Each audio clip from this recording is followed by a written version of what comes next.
Burkina Faso, October 15th, 1987. Most people have never heard of Thomas Sankara. That is not an accident. He was 33 years old when he took power. No palace, no luxury cars, no foreign bank accounts. He flew economy class. He sold off the government's fleet of Mercedes and replaced them with Renaults. He made his ministers ride bicycles to work. In 4 years, he vaccinated 2.5 million children in 1 week. He planted 10 million trees to stop the desert from swallowing his country. He renamed his nation. It had been called Upper Volta, a colonial label, a leftover brand from French domination. He burned that name.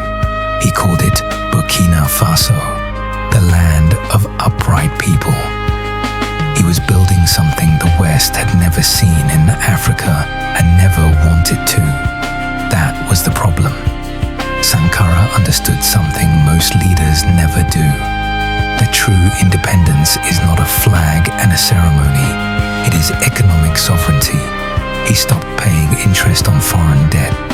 He stood before the Organization of African Unity and told every African leader in the room to do the same.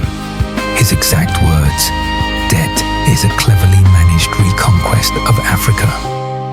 He said it into a live microphone. He said it with the cameras running. In that moment, every foreign government with financial stakes in African soil heard him. Every IMF director heard him.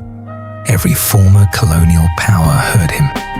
He had just signed his own death warrant, and he had done it on purpose.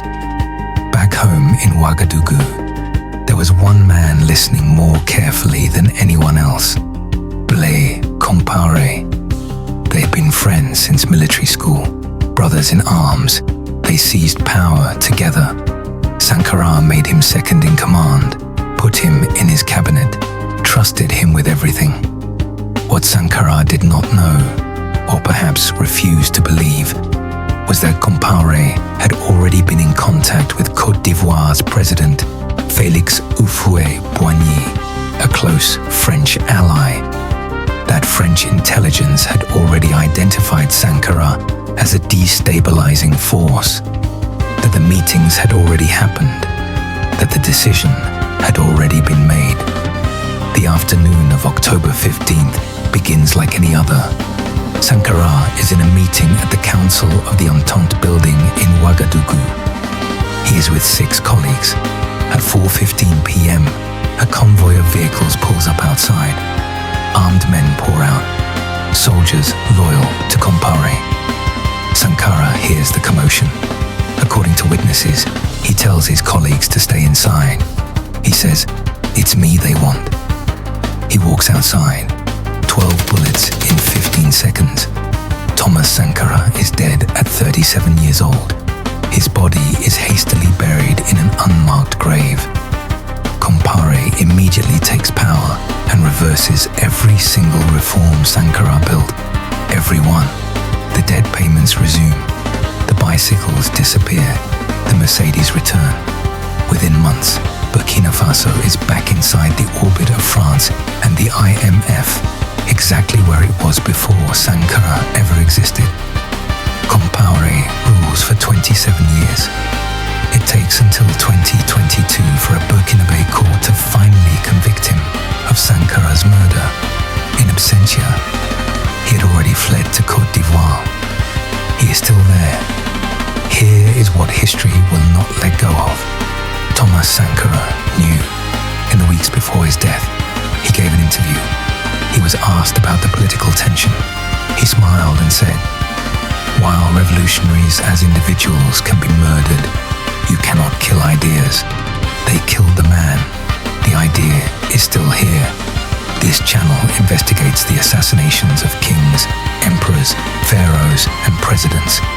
From ancient Egypt to the modern world, no empire ignored, no continent forgotten. We don't just tell you what happened. We uncover who ordered it, why power made them a target, and what the world lost or gained when they fell. Power doesn't fall, It's taken, always for a reason. The last day of power, one ruler, one day, everything ends. Next time, Egypt, 1155 BC. The most powerful pharaoh of his age. The murder weapon was hidden inside the palace walls. The conspirators used black magic, wax figures, and a stolen royal document to bring down a dynasty. The trial that followed was the first recorded political assassination trial in human history. Rameses III never saw it coming.